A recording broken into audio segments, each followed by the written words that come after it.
Hello everybody, Boodlyneck here. It's time for another Mods of the Week. This week's shout out comes from Twitter. Thank you, Your Prophecy. I appreciate that. And thank you for watching, commenting, and subscribing. We have another 10 fantastic mods to go over this week. Let's get to them. Desolation adds a new biome filled with new items and mobs to explore. The charred forest biome is what remains after a wildfire. There's a few new blocks along with a new type of wood, the charred log, and all the items you expect from a new wood. Ash covers the ground and fills the air, requiring you to wear a mask. Without a mask, you'll experience weakness and mining fatigue. Cinder fruit plants are rare and they blend in with the biome, but they are extremely useful. You can get 10 seconds of fire resistance if you eat the fruit by itself. You can use it to craft fire resistance potions, or you can feed it to ash scuttlers, which are friendly new mobs, and they'll dig up ash piles to find resources for you. The Blackened is a hostile mob that will throw ash at you, causing blindness and then attack. You can wear goggles to protect against the blindness. Goggles and masks can be combined so you can wear them at the same time.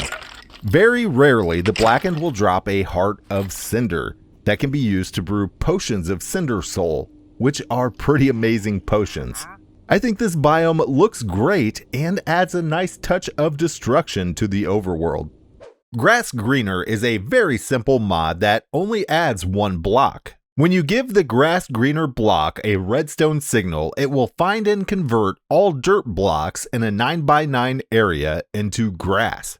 It also acts as a light source, making this an extremely useful block for your sheep farms. Upside Down Villagers adjust villagers' trades to match their orientation. With this mod installed, when you rename a villager to Dinnerbone, not only does it invert the villager, it also inverts their trades. This is a pretty interesting way to get a little more diversity in villager trading that still seems to make a little bit of sense. You do lose all of your discounts when you invert the villager, and the trades do go back to normal if you give the villager another name. Custom Portals allows you to create inter- and intra-dimensional portals out of any blocks. First, you're going to need some portal catalysts. These can be crafted into any color using vanilla dyes. Then simply use your catalyst on two frames made from the same block and your portals are linked. This can work in the same dimension or to travel to different dimensions, and the frame can be any size as long as the player can fit through. Floor Mats adds multi-block pressure plates. These things are very cool. Each type of floor mat will only connect to other floor mats of the same type. The wooden and stone floor mats behave just like the pressure plate of the same material. The metal floor mats are only activated by players, and the gold floor mats can only be activated by the players that actually placed the floor mats. You can break and repair the connection of floor mats by right-clicking them with a stick. You can also link floor mats remotely by right-clicking the mats you want linked with an ender pearl. For how simple this mod is, the coolness factor is off the charts. It really is just perfect. The developer has thought of everything and implemented everything perfectly. I honestly never thought I'd be geeking out over floor mats or pressure plates, but this mod did it. This thing is great. OPChanter adds a couple very expensive but very powerful items to Minecraft. It adds the OPChanted ingot, the OPChanted block, the OPChanted apple, and the OPChanter. You can use the OPChanter to upgrade the enchantments on your items.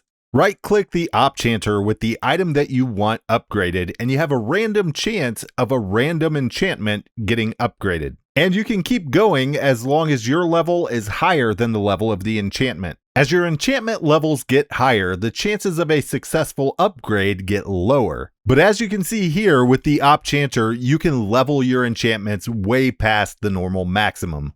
You can also eat the OPChanted apple to get some overpowered buffs. While this mod is obviously overpowered, it's also very expensive, making this a late game mod that might let you squeeze a little more fun out of a world before you get tired of it. Shulker Enchantments adds 2 enchantments that greatly improve shulkers and keep a vanilla feel. It adds Refill, which will take any items you use or place from the shulker first if it has any in it. And Siphon, which will automatically place any items that you pick up in that shulker if it has at least one of the same items. Shulkers can have both enchantments at the same time, making inventory management much better while still feeling like vanilla Minecraft. Outvoted adds in mobs from previous mob votes that weren't able to make it into the game, trying to stay true to the original concepts. Currently, it adds 2 mobs, and the developer has plans to add more. It adds the Hovering Inferno, which is a blaze-like mob with lots of health and armor. He has an AoE fireball attack and can put up shields to become invulnerable for a short time. There's a chance this mob will spawn alongside other blazes in the Nether. It can drop 1 to 3 blaze rods and has a small chance of dropping the Inferno helmet, which gives infinite fire resistance when worn, but no armor. This mod also adds the Great Hunger, which can be found in deserts. It burrows into the ground and acts like a bear trap, waiting for anything to enter its danger zone. This mob has the ability to store enchantments of items thrown into its mouth. Using this feature, you can combine enchantments that normally wouldn't be able to be combined, like Mending and Infinity. This can also create enchantments that are 1 level higher than the current maximum level. You do need to be careful when using this guy though, because he does have a serious bite. So far this mod is very high quality, both mobs added have very cool features, look and behave great. I really hope the developer keeps up with this one. Supplementary adds a few miscellaneous items to Minecraft.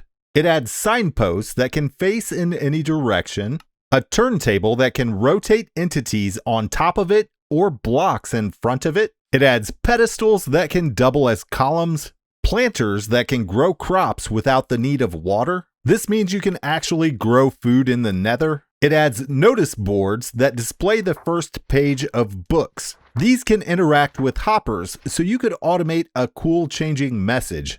It adds a crank that you can use to select an exact power level, and a piston launcher that actually launches.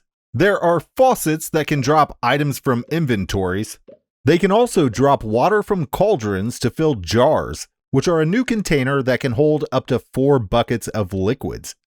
It adds a clock that shows the actual hour, and you can get a redstone signal based on the hour. There's a redstone illuminator that's on by default, and the light gets more dim the stronger the redstone signal that you give it. This mod also adds fireflies that you can catch in jars to use as a new light source. And last but not least, it adds some very nice looking shop signs that actually swing when you hit them, and they can hold items or text. Fabrication is a large collection of interesting tweaks and adjustments that's completely configurable. You can turn on and off every single feature that you want. Currently, it adds 8 tags that you can add to players that can make them breathe water, fireproof, invisible to mobs, never hungry, never have phantoms spawn on them, have permanent conduit power or dolphin's grace, and even make creepers afraid of them. It adds a separate config file that you can use to adjust item despawn times based on the item or the enchantments, or even protect items from fire and the void. It adds Feather Falling 5 that prevents all fall damage. Furnace minecarts are faster and accept all fuel types. Bows can have Mending and Infinity bows don't need an arrow in your inventory. Bows can also work better underwater. You can set all items with fire protection to be immune to fire and lava damage. You can set note blocks to play when landed on, and they play louder based on the distance fallen.